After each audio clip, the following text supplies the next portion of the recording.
Well, thank you for staying with us. We still have with us our panelists from Abuja, Lagos, as well as South Africa. AB, let me come back to you again. Yeah. We're about wrapping up the conversation now. But quickly, so what will be the way forward? Because you're saying that the president's visit might not be enough, to mend the broken um, hearts, so to speak now. Let me just leave it at that. What would be the way forward? What would be the way forward? First of all, South African leaders need to take this thing more seriously. I mean, there was a video of one of the South African leaders recently that a lot of Nigerians had reacted to. I think they said after he had, sent like a non, sentimental apology to, Nigerians and other people affected by the attacks, he was laughing and smiling on camera. And it rubbed a lot of people off the wrong way because it just showed that, like, they don't really care about how we're feeling. Um, we're not really seeing a lot of South African influential people actually come out and say things. I mean, To condemn. we have a handful of people who are reacting to this, who are saying that this is bad. But like, what are the majority saying?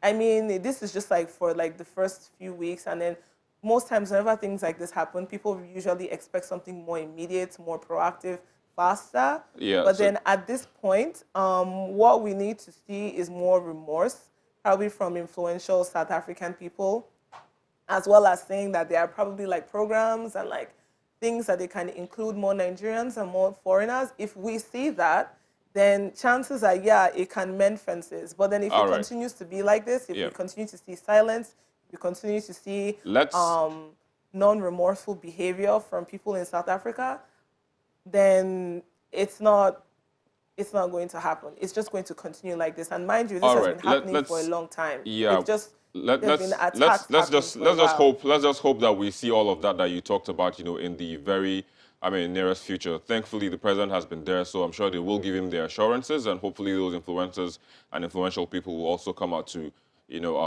say stand against what has been happening. But again, let me just say thank you for joining us today on the program, AB, from Abuja studio. All right, you're welcome. Of, Thank you. of course. But let's also get to hear from Olasheni, who happens to be in South Africa again. So, Olasheni, we're looking at ways forward. But what do you see? How do you think we can get past this?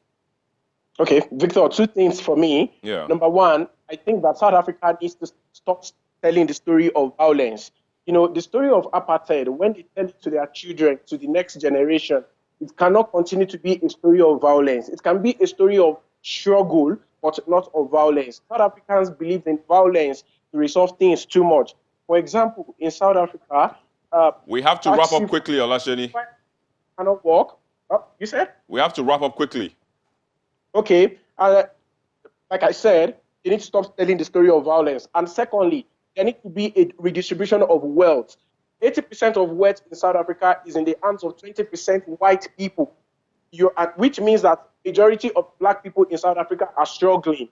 So if there is a redistribution of wealth, the history of xenophobic attack reduced or can be getting rid of. Totally. All right. All right, Sheni, I would have to say thank you for joining us on the program today, all the way from South Africa. It was a pleasure having you on board.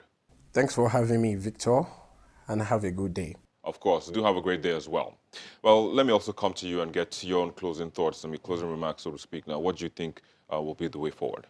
I think the way forward is they've started the parley between two presidents coming together, and I believe they're going to address both countries, Nigeria and South Africa, and I feel that there are a lot of ways, or there are a lot of platforms whereby Nigerian government and South Africa can be able to mend fence when it comes through diplomatic ties, just the way we're going to have with bilateral and trade investment. Yeah. We also have by National Commission of Nigeria and South Africa, and at the same time our entertainment and our Nollywood and music industry. Yeah. You have Nigerians collaborating with other South Africans, so they can do, I think for some of them, one of the artists will be in studio writing something that will also douse the tension and make sure that Nigeria and South Africa are once again big brother. I think we're going to make headway by the time the presidents are through with their visit and other other nitty-gritty of the diplomatic ties are being put together. Well, we can't wait for that to happen. But again, I'd have to say thank you for joining us on the program. Thank you for having Stanley, me. a political scientist.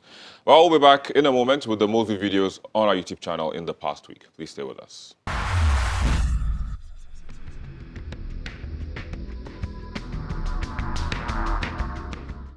This week's most viewed video begins with a video where Nigeria police arrest suspected ShopRite looters. We recovered a lot of those looted items from them, and we got about 125 of them arrested. Coming in fourth, Operation World Stroke parades suspected arms suppliers in Benue.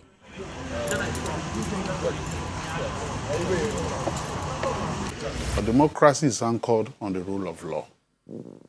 And the rule of law is trumped when a court gives an order and that order is not obeyed, and excuses and pretexts are unfolded to obfuscate the issues. In third place, a legal practitioner, G.T. Ogunye, and Special Assistant to the President on Media and Publicity, Femi Adesina, debates Showere's detention and alleged flouting of court order.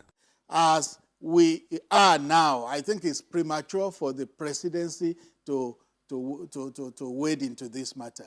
When the presidency speaks, it should be the last and final position on things. So unfortunately, our country is one in which even if 100-man-old dies, people will try to find out who killed him. Particularly if he has a neighbor, an old woman, they will say maybe it's that witch. If the woman is of a different ethnic group, they will say, oh, maybe it's that witch that killed this our grandfather, even though the grandfather was 100 years. So that is Nigeria. Too much suspicion, different kinds of inferences in things that are just normal and natural things that are designed to accelerate governance and make sure there is probity and accountability. They will find all sorts of inferences. In second place, Special Assistant to the President on Media and Publicity, Femi Adesina, reacts to claims that the Vice President is being sidelined. If the President is away, the Vice President acts because it's a joint ticket.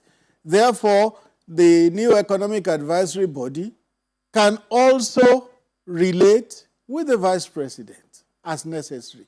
It's just Nigerians, well, some Nigerians who want to drive a wedge between the President and the Vice President that read meanings into everything. They insinuate about everything. But there's no need for that. It's one presidency, and decisions taken are best for the country. I didn't hear Showore or others say the government should be toppled. They were saying we want revolution, we want certain things that are wrong with the system to be removed. Now, I saw their section, I saw one of the charges, section 24 of the cyber case law act, which they try to rely on, which says that if you use the means of computer or such data to incite members of the public or insult others or cause others to take up arms and all that, that you are guilty of a criminal offense and you are liable to 7 million naira fine.